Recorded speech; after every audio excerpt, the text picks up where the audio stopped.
Pemirsa, pemerintah mengubah Undang-Undang Mineral dan Batu Bara untuk membuka akses yang lebih luas kepada UMKM dan koperasi.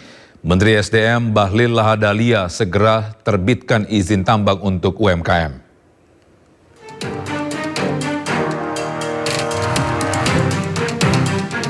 Ya, Menteri Energi dan Sumber Daya Mineral Bahlil Lahadalia mendorong pelaku usaha mikro, kecil, dan menengah terlibat aktif dalam pengelolaan sektor pertambangan.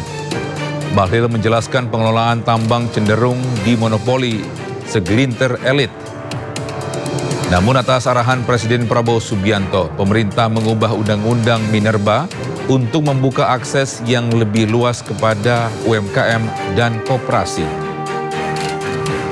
Kami rubah atas petunjuk Bapak Presiden Prabowo, kami rubah itu Undang-Undang Minerba. Yang dulunya tambang itu hanya dikuasai oleh segelintir orang atau hanya orang-orang hebat. Begitu undang-undang saya rubah dan sudah selesai atas arahan Pak Presiden, maka UMKM dan koperasi pun berhak untuk memiliki tambang. Ya, PP tambang sebentar lagi selesai. Kalau Menteri SDM itu ngomong konsep iya tapi juga harus eksekusi. Jangan cuma omong-omong gak ada eksekusi, berat nanti. Nah, silakan cari UMKM yang bagus, yang layak untuk kita kasih prioritas tambang untuk di daerah-daerah. Ya, sementara itu, Menteri UMKM Maman Abdurrahman mengatakan peluang ini ditujukan bagi pelaku UMKM yang sudah profesional. Badan usaha kecil dan menengah tersebut harus berada di tempat pengajuan tambang. Kebijakan ini mencerminkan keberpihakan pemerintah untuk membuka kesempatan seluas-luasnya bagi pelaku UMKM di seluruh pelosok Indonesia. Investor. Saya pikir saya harus bilang bahwa ini lagi dalam proses pembahasan. Tentunya kami nanti tunggu saja setelah rampung pembahasan PP-nya. Kalau saya sampaikan sekarang nanti malah menimbulkan tafsir yang macam-macam. Jadi insya Allah kata kuncinya adalah keberpihakan seluas-luasnya serta membuka ruang kesempatan sebesar-besarnya partisipasi dari pengusaha-pengusaha di daerah. Itu semangatnya. Jadi spirit dan semangat dari memberikan prioritas kepada prioritas tambang melalui jalur prioritas kepada usaha kecil menengah, itu tadi semangatnya adalah. Sementara itu, Menteri Lingkungan Hidup Hanif Faisal Nurrafiq mengaku pihaknya bersama Polri tengah melakukan langkah menegakkan hukum terpadu terkait 4 izin tambang di Raja Ampat. Ya, IUP yang dicabut itu dimiliki oleh PT Anugrah Surya Pratama, PT Nurham, PT Melia Raymond Perkasa, dan PT Kawai Sejahtera. Pemerintah memutuskan tidak mencabut IUP yang dimiliki PT Gag Nikel yang berada di bawah PT Antam. Pencabutan perizinan lingkungan berproses karena membutuhkan bukti yang kuat untuk melakukan hal itu. Apalagi mengingat sampel yang diambil dari lokasi kejadian memerlukan proses di laboratorium selama beberapa bulan.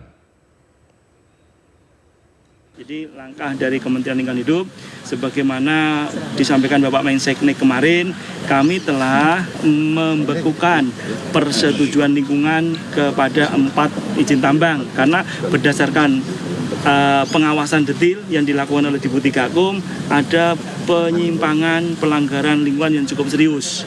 Dan ini telah kita lakukan pembekuan. Kenapa tidak dicabut izinnya?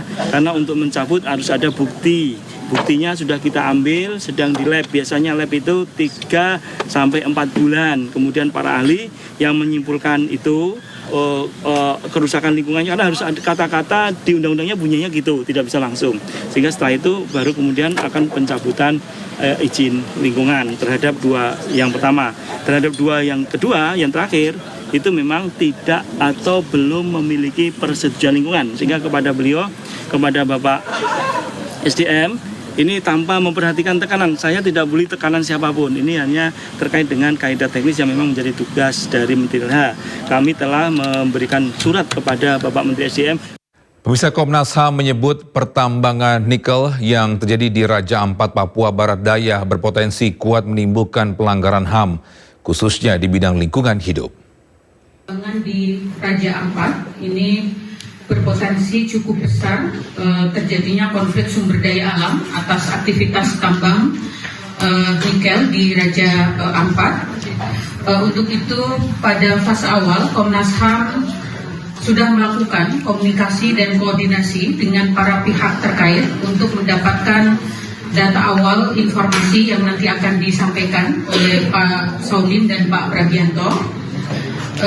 Dan Komnas HAM juga sudah melakukan identifikasi awal bahwa aktivitas pertambangan nikel di Papua tentu saja berpotensi sangat kuat menimbulkan adanya pelanggaran hak asasi manusia, terutama di bidang lingkungan hidup, di mana setiap warga negara punya hak dan dijamin di dalam konstitusi kita untuk mendapatkan hak atas lingkungan hidup yang sehat.